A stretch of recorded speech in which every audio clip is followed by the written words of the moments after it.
Hello, and welcome.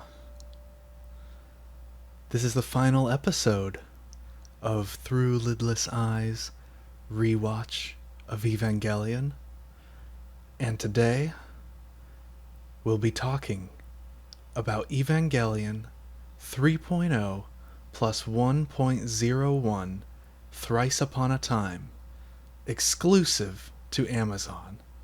God's in his heaven, all's right with the world. Subscribe to Prime. Consume. Consume. Consume. Consume. Consume. Consume. Consume. Consume. Consume. Consume. Consume. Consume. Consume. Consume. Consume. I'd like to get started by going over a thread that I made on Reddit years ago of my predictions of what would happen in this movie. Alright, so the big one, the big theory, of course, which plenty of other people figured out, but I pieced it together myself. Asuka, I knew she was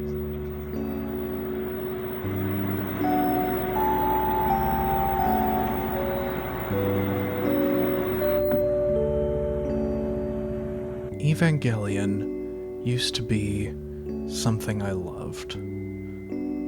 I once looked forward to this movie so much that it's not really an exaggeration to say that there were times in my life where the only reason I wanted to live was because if I died, I wouldn't find out what happened at the end of the Evangelion movie series. But this last film took a long time to make, and I had so many years to watch the first 3 movies and overanalyze every little detail, and I came up with so many ideas in my head for what could happen. Eventually I realized that there was no ending to this series that Anno could make that would be more exciting than what I had imagined. The movie came out, and I didn't watch it. After a few weeks, I had nothing better to do, so I sat down to watch it, and I stopped 40 minutes in. More than a month after the film's release, I watched it on my phone. I watched the first half of it while I cooked dinner, and I watched the second half while I ate. I couldn't bring myself to watch this movie until I could convince myself that it would be a productive thing to do. I watched the first 3 movies again, I wrote down my thoughts, I spoke them into a microphone, and I put them online. I committed to watching this movie. Even if my internet was down and I couldn't stream it on my TV, I would watch it on my phone. I would have to watch it because I'm going to make a video about it. The most important question, I think, is this. For nearly a decade now, we've wondered whether all of the problems with the first 3 movies were just gaps to be filled by the final installment. Do all of Anno's puzzle pieces perfectly line up to form this great tapestry? No. After the 9th episode of Star Wars completely failed to wrap that franchise up in a nice little bow, I speculated that the final Evangelion movie would be more or less the Rise of Skywalker for weebs. It's not that bad, but the comparison is not completely undeserved. The 2 main things that Thrice Upon a Time and The Rise of Skywalker have in common are they feel less like a statement and more like an argument. Although in this case, it's not two separate writer-directors, it's the same guy arguing with past versions of himself, presumably. And second, they feel like they're making up for lost time. They're telling too much of a story in a single movie. In retrospect, 1.11 doesn't even feel like it's part of the same series. The relatively short third movie felt fresh at the time, but now, sandwiched between the second and fourth film, it feels almost completely unnecessary. There's so little going on, and what does happen in it seems redundant with the events of the second and fourth movie in mind. And Thrice Upon a Time is not quite the longest animated movie ever made, but it is not far from it, and it certainly feels like it. I didn't enjoy this movie very much. Why?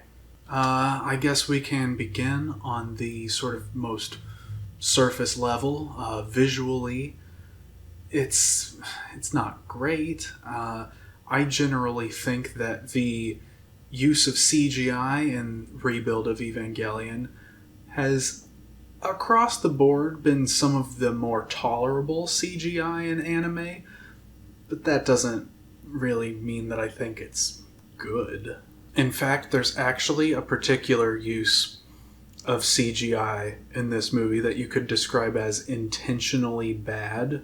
There were some shots, a couple, that were shown in one of the later trailers for the movie that I remember seeing like some I don't know, I don't remember if it was YouTubers or if it was like anime news outlets, but I remember there being people saying things like, oh, you know, that they just put that in there for the trailer, it's obviously not final, they'll change it up later, etc. But no, it's in there. That's what it looks like in the movie.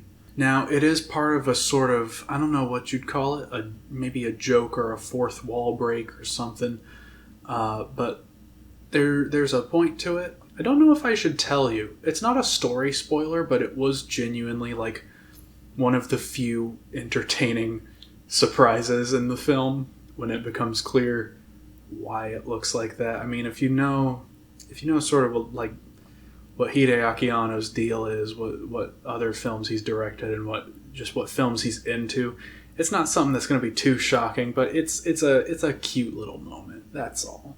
Even compared to the prior movies, the spectacle on display here is completely ridiculous. Fuyutsuki, he's like a Gundam pilot, you know? Like that's sort of like the way that his character is handled is like a Gundam villain. It's genuinely like bizarre. In the original series, you know, it was Nerve versus the Angels, and like they're, you know, you could argue like, are Nerve the real bad guys? You know, like there's definitely moral questions at play. It's not clear cut in the original. In this, it's very much you have Nerve and Villa against each other. And it's weird because it's basically the first time that there's just been a human versus human, very like individual hero and villain conflict in Evangelion. And it kind of feels, Fuyutsuki being the most jarring example, but it feels like a lot of these characters are kind of being shoehorned into that dynamic. It doesn't feel natural. There is a scene in this movie where Imogen Heap's hide and seek would not be terribly inappropriate. I talked about this before in my videos on the other three movies, but given that this is the last one, which sort of serves as the conclusion, it is very clear now that it basically is the series' thematic through line, and it bothers me a bit. One of the main things about the original series, Neon Genesis Evangelion, that really appealed to me was it has a really strong ensemble cast. And all the characters are like, appropriately complex. And their issues are usually treated with like a certain deal of respect. It almost has the vibe of like like a Star Trek thing. You've got the bridge crew.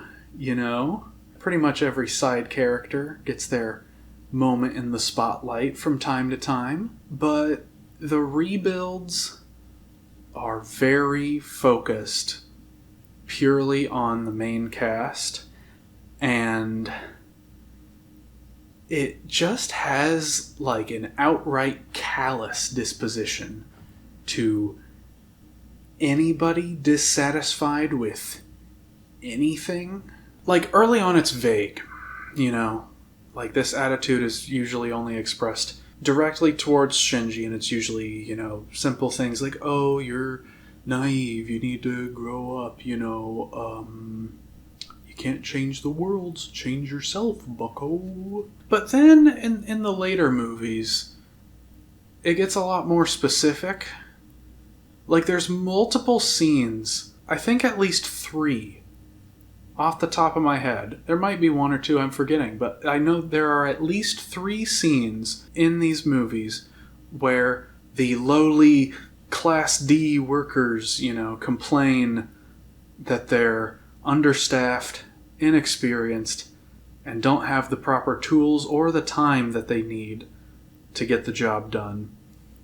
And our good old aristocratic main cast never fails to gaslight, gatekeep, and girl boss their way through the 4th wall to let us know how disgusted they are with this new generation of young men who whine about wanting decent working conditions. After the Near Third Impact, the world became, as I believe Kensuke puts it, a place where, weak-willed young men like Shinji couldn't survive. But in fact, it seems like nobody could survive outside of like a small perimeter of certain nerve facilities.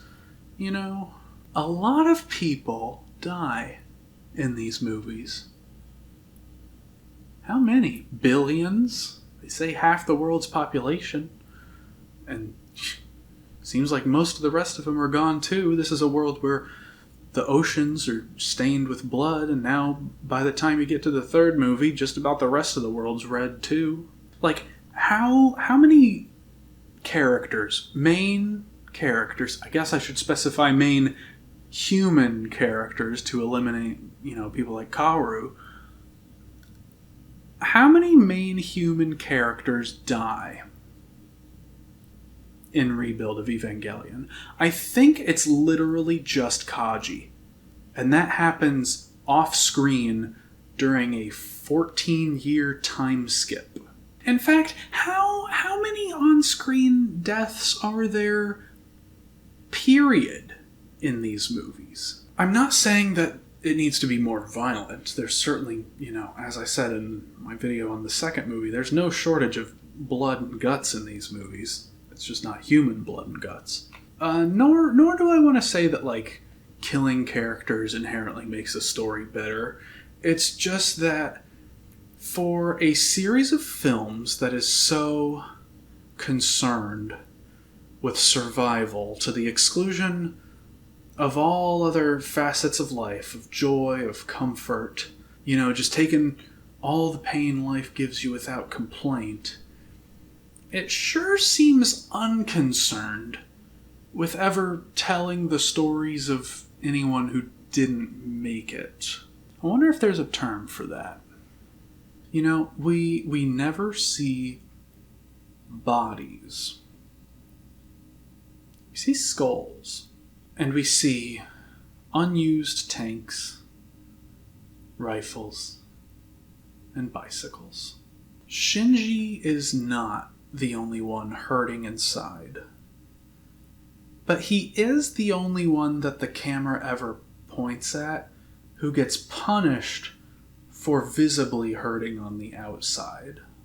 Don't worry, Shinji. That's not your real arm. The pain will make you stronger. Get you in your grind set. I'm not too interested in getting deep into spoilers or actually going down a list of my predictions and theories I had back in the day and comparing them to what actually happened in the movie, or getting into any of the sci-fi techno-babble that's all over these movies, because any fan of this series savvy enough to have come up with their own theories is not going to be surprised by anything that happens in this movie.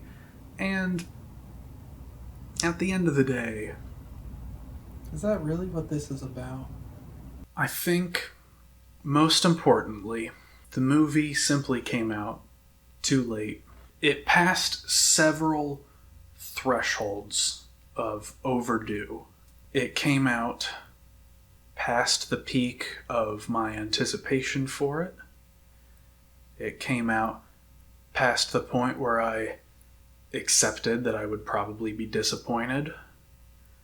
And it came out past the point where I just kind of decided that I wasn't even really intrinsically interested in watching it. It was thrice about time. This is not rewatch of Evangelion episode 4, because I didn't rewatch it. I only watched it that one time over dinner, and I don't know if I'm ever going to watch it again. Hold on. Did I hear correctly that you're reviewing an Evangelion movie after only one watch? Yeah, I mean, I'd probably want to watch the other movies again first, now that, having seen this, there'd be new context, a different lens to look at them through, and that's like 10 hours of movies, and I've kind of got a lot going on. You can't review Evangelion if you haven't properly consumed it to have the right opinion. You must digest it. I guess you're right. Goodbye, all of Evangelion.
Don't love Evangelion.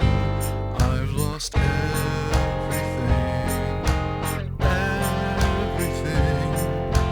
every single bit of interest I had in these films.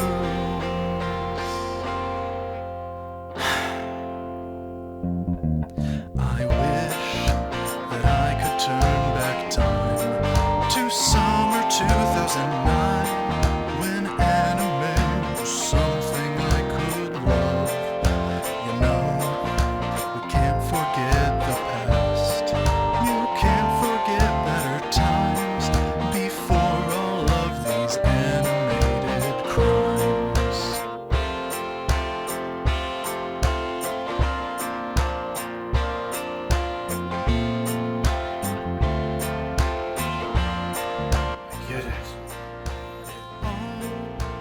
I understand all those perfect visions. Subscribe to Prime. Subscribe.